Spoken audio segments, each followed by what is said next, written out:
Eh bien salut à toi, bienvenue sur cette toute nouvelle vidéo. Aujourd'hui on se retrouve pour la correction de l'exercice 3 de la banque orale CCNP dans laquelle on va démontrer la formule de Leibniz. Donc sans perdre plus de temps, on est parti. Ok, donc voici l'exercice. Donc si vous ne l'avez pas fait, je vous invite à le faire avant de regarder la correction. Et sans perdre plus de temps, on est parti. Donc la démonstration, ça sera la question numéro 3 à la fin. Pour l'instant, on va commencer par questions 1 et 2 qui sont plutôt rapides. Donc, calculer pour tout entier la dérivée à l'ordre k des fonctions g et h. Donc, on a deux fonctions. Donc, on va prendre soit x, on va le prendre dans r. De toute façon, pour g, ça ne va pas poser de problème. Et on peut montrer, on voit que en fait, g' de x, c'est égal à 2 exponentielle de 2x. G' de x, c'est égal à 2 fois 2. Donc, c'est égal à 2 puissance laisse-moi tranquille, à 4 exponentielle de 2x. Et en fait, par récurrence, on va pouvoir montrer que g dérivé k fois de x est égal à 2 puissance k exponentielle de 2x. Donc ça, c'est plutôt facile, c'est limite trivial, on va se mentir. Donc maintenant, on va parler de h.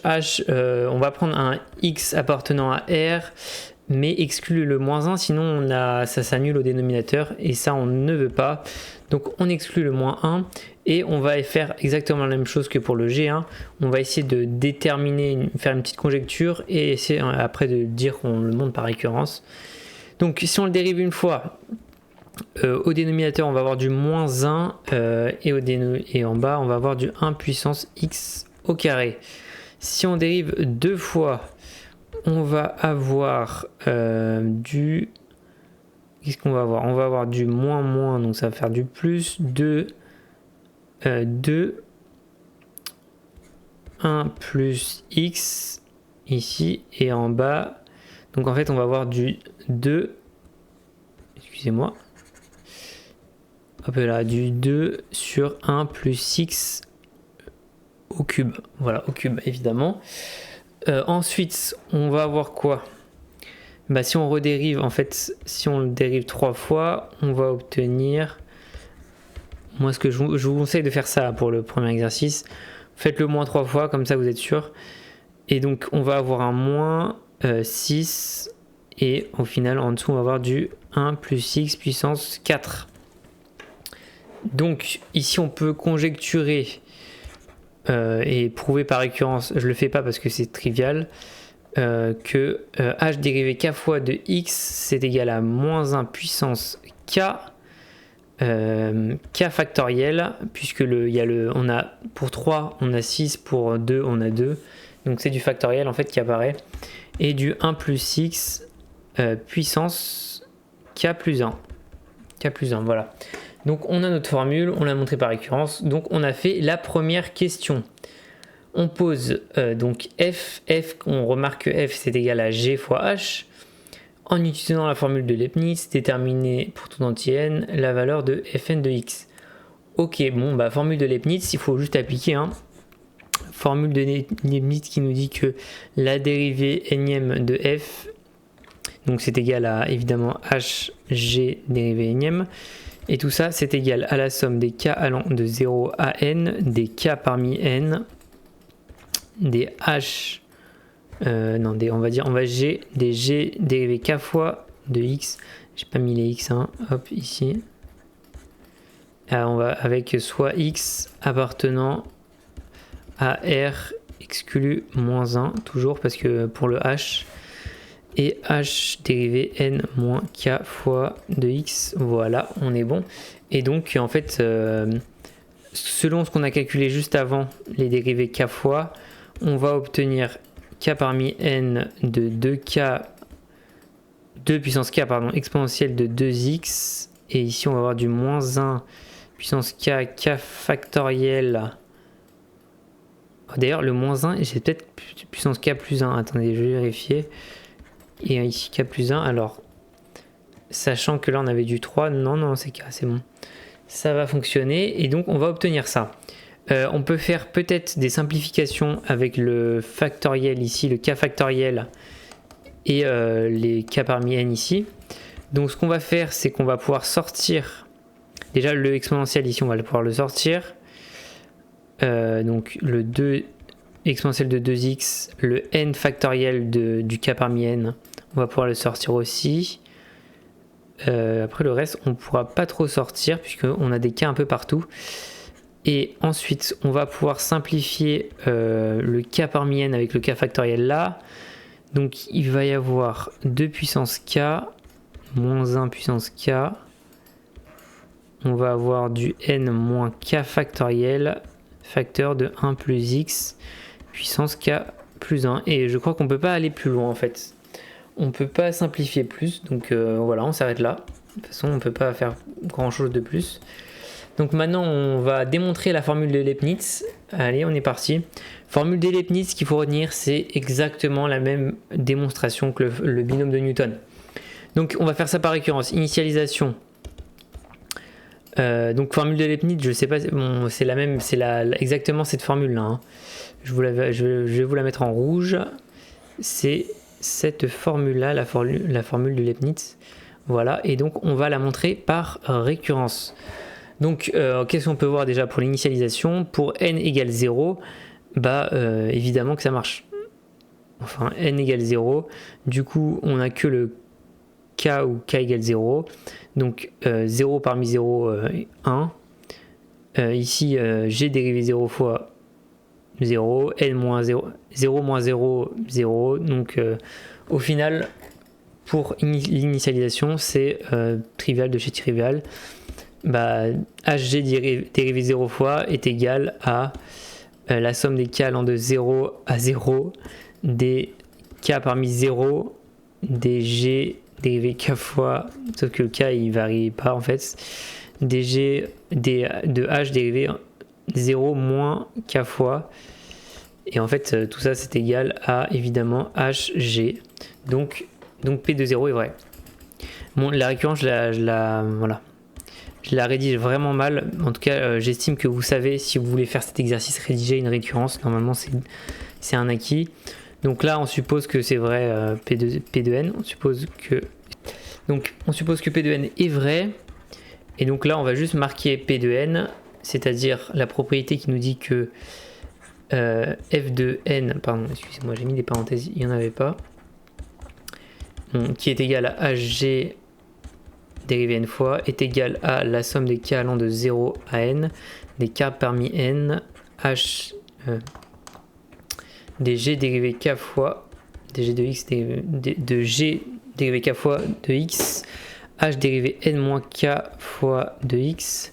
Voilà, ça c'est notre formule, ça c'est notre hypothèse de récurrence. Et en fait, on va tout simplement dériver cette égalité.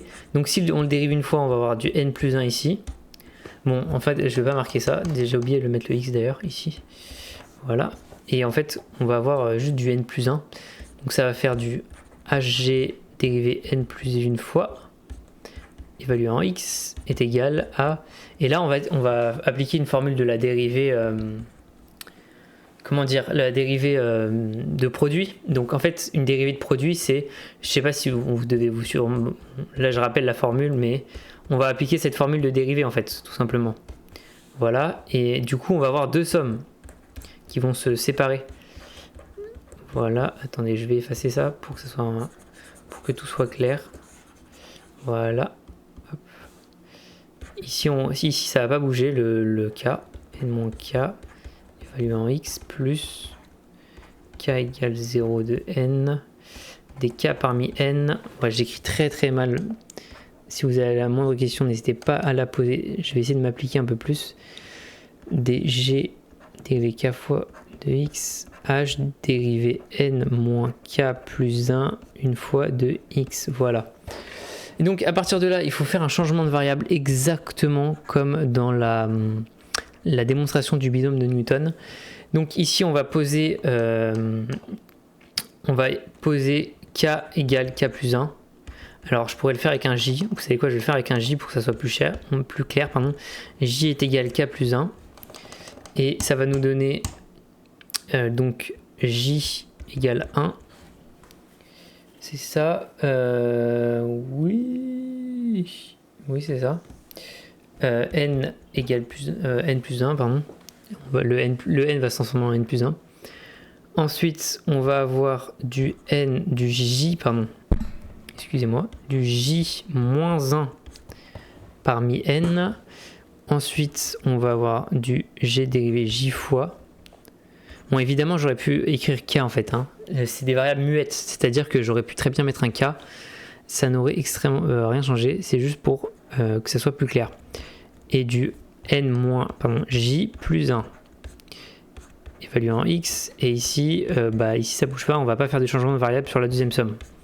K parmi n. J'écris très mal là sur la tablette. J'écris vite, donc mal. Je vais essayer encore de m'appliquer. n-k plus 1. Voilà. Bon, ici c'est une variable muette, donc en fait là on va regrouper dans la même somme et on va juste enlever le n plus unième terme dans la première somme et le 0e terme dans la deuxième. Ce qui va nous donner, quand on met tout dans la même somme, un k qui commence à 1, d, et on va factoriser. On va factoriser par j dérivé k fois facteur de h dérivé n moins k plus 1 fois. On va factoriser par ça et du coup on aura dans notre somme des k moins 1 parmi n plus k parmi n. Je ne sais pas si c'est clair. Si vous avez la moindre question, évidemment posez-la en commentaire. Hein. J'y répondrai avec plaisir. Donc ici on va récupérer ce qu'on a pris en facteur commun. Et on a les deux termes, donc le 0e terme dans la deuxième somme et le n plus 1e terme dans la première qui sortent. Donc ça va nous donner du n parmi n, g dérivé n fois, n plus une fois, pardon. Ouais, n plus une fois ici, ne pas se tromper, hein. H dérivé 0 fois, plus, de l'autre côté, on va avoir du 0 parmi n, ça c'est un plus 1 ici, je sais pas si c'est clair, g dérivé 0 fois, et h dérivé n plus une fois, exactement. Et donc maintenant, qu'est-ce qu'on va avoir? On va pouvoir... Bon, déjà ça c'est selon la formule de Pascal. Je crois que ça s'appelle comme ça, la formule de Pascal. Ça c'est n plus 1, c'est k parmi n plus 1. Donc là on voit bien qu'on va faire apparaître le n plus 1 qu'il nous fallait depuis le début. Et donc on va obtenir... Bon, je vais essayer de faire une étape pour que ça soit clair. Pas une n, on va obtenir les k qui vont de 1 à n, des k parmi n plus 1, je vais un peu plus vite parce que là j'ai l'impression de répéter un peu la même chose, je fais beaucoup d'étapes pour essayer d'être clair, mais du coup je me répète un peu, des n parmi n, des g, en fait ça c'est égal à 1, et 1 c'est aussi égal à n plus 1 parmi n plus 1. Puisque ça fait n plus 1 factoriel sur n plus 1 factoriel, facteur de n plus 1 moins n plus 1 factoriel, c'est-à-dire 0 factoriel. Donc au final, ça va faire un 1. Et donc on va pouvoir... Donc ici, je vais... Ah putain, merde, je voulais pas faire ça. Ici, du coup, je vais effacer ici. Je vais effacer ça et je vais réécrire ça sous forme de... Comme ça. Voilà. Et ici, je peux mettre du n plus 1. Parce que du n plus 1... Ouais, ça, en fait, le 0 parmi n, c'est égal à 0 parmi n plus 1. Donc c'est bon. Et ici, on va voir g de x, h de n plus 1 x. Voilà. Bon, excusez-moi, c'est un peu... Voilà, on va dézoomer un petit peu pour pouvoir avoir la place. Et donc, en fait, ça, ces deux termes-là qui sont pas dans la somme, bah en fait, on peut les rentrer dans la somme, puisqu'il s'agit du terme du n plus 1e terme, celui-ci, et celui-là, c'est le 0e terme. Et donc, tout ça, ça va nous donner le résultat final, c'est-à-dire P de n plus 1. g dérivé k fois évalué en x et h dérivé n moins k plus unième fois évalué en x. Et donc on a bien l'égalité qu'on voulait, c'est-à-dire hg dérivé n plus une fois est égal à cette somme. Donc p de n plus 1 est vrai, et donc la propriété est vraie pour tout n. Voilà, j'espère que j'ai été clair. Si vous avez la moindre question, évidemment, n'hésitez pas à la poser dans les commentaires. J'y répondrai moi ou d'autres personnes avec grand plaisir. Passez une excellente journée, c'était LG News. Allez, ciao!